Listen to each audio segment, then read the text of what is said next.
Right. Someone dies without a valid will. What happens after that? Right.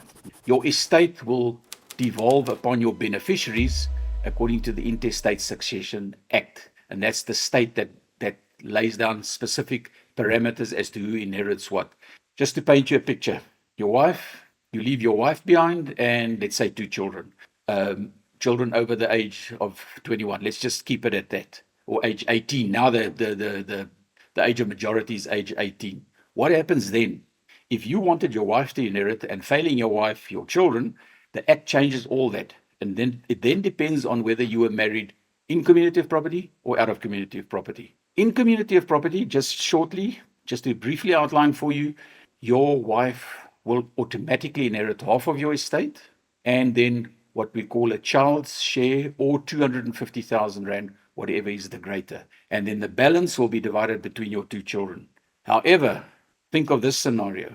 You married, yes, 2 children, but your one child has become estranged from you. So you would not necessarily want him or her to inherit from your estate. However, the Intestate Succession Act then comes in and says, no. Both your children and your wife have to inherit.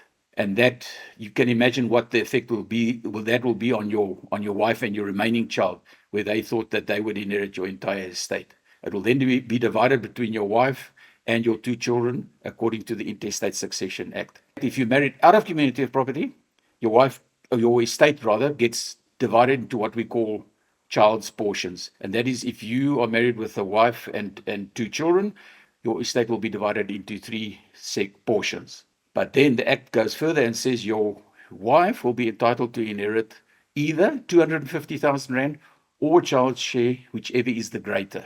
And then the balance will then be divided between your 2 children.